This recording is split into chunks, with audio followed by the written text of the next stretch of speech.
बिस्मिल्लाहिर्रहमानिर्रहीम। मौजूद नाज़रीन, मेरा नाम मोहम्मद समी है। सिद्दीकी ग्रुप ऑफ कंपनीज के प्लेटफॉर्म से आपकी खिदमत में हाजिर हूँ और ये वीडियो बनाने की कोशिश कर रहे हैं कि पिछले 2-3 साल से रियल एस्टेट मार्केट डाउन है और पिछले 6-7 महीने से जो खबरें आ रही हैं तो लगता यही है कि 2025 में रियल एस्टेट मार्केट बूम करेगी। सबसे पहले ये वॉइस नोट आपके साथ अटैच कर रहा हूँ, इसको आप पूरा सुनिएगा क्योंकि ये रियल एस्टेट एक्सपर्ट हैं जो अपना एक्सपीरियंस शेयर कर रहे हैं। तो इसको पूरा सुने, उसके बाद बात करते हैं। देखिए, आज से तकरीबन 1 हफ्ते पहले बैंक अल फलाह ने कहा था 5 अरब से ज़्यादा जिनका डिपॉजिट था, बड़ी-बड़ी कंपनियाँ हैं, रेलवे, पीआईए और लकी सीमेंट, इन सब के डिपॉजिट होते हैं 5-5 अरब, जिन लोगों ने रखवाए हुए थे प्रॉफिट पे। बैंक ने कहा कि अब हम प्रॉफिट भी नहीं देंगे और इसको मेंटेन करने के लिए आपसे 5% या 6% टैक्स लेंगे, यानी सर्विस चार्जेस लेंगे।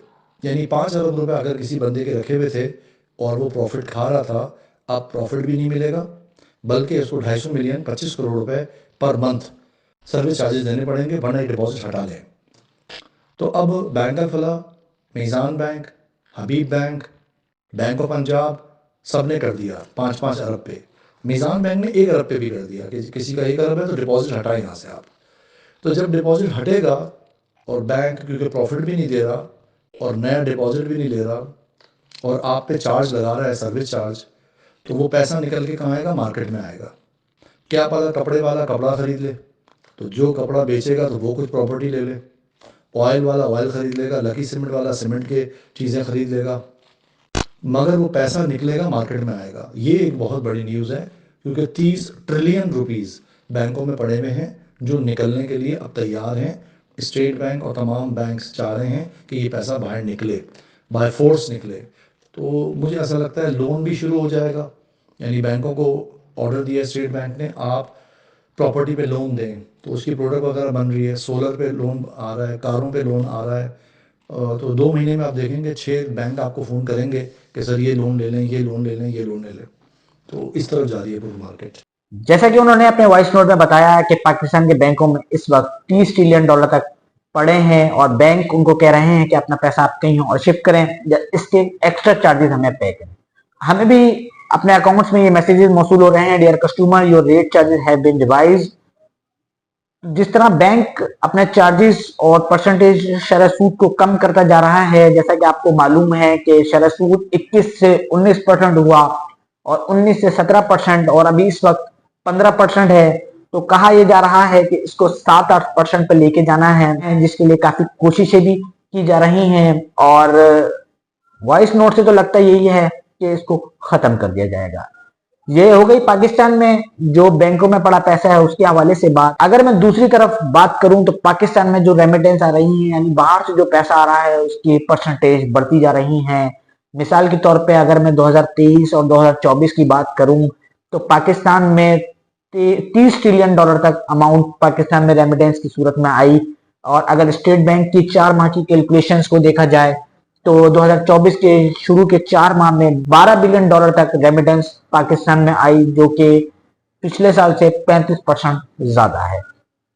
क्योंकि आपको मालूम है पाकिस्तान के बैंकों ने शरह सूद को बढ़ा दिया था और सूद खाने वाले लोगों ने अपना सारा पैसा बैंकों में रख दिया था। वो जो उसकी अमाउंट बनती है वो 30 ट्रिलियन डॉलर तक बनती है। क्योंकि पाकिस्तान में इस वक्त इंडस्ट्री और बाकी कोई ऑप्शन मौजूद नहीं है सिवाय अच्छी इन्वेस्टमेंट के।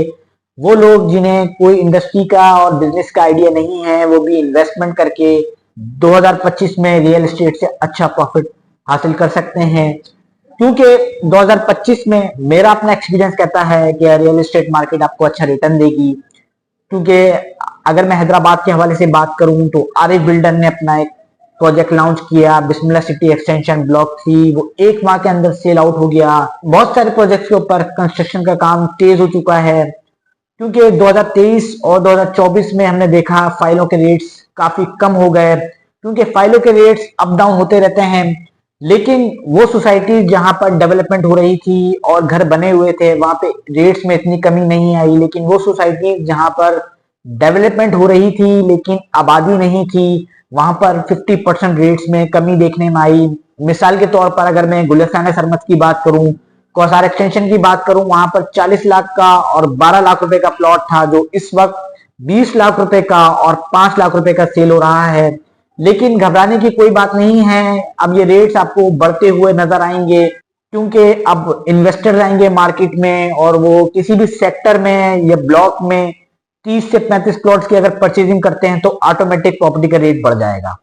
तो ये वीडियो इसलिए बना रहा हूं कि जो लोग फ्रस्ट्रेटेड हो चुके हैं और कहते हैं कि हमारी इन्वेस्टमेंट डूब गई, हमें इन्वेस्टमेंट नहीं करनी चाहिए थी, तो उनको ये कहना चाहूंगा कि बुरे वक्त के बादल छट गए हैं, अच्छा टाइम आ रहा है, हिम्मत रखें, यही इन्वेस्टमेंट आपको अच्छा रिटर्न देगी।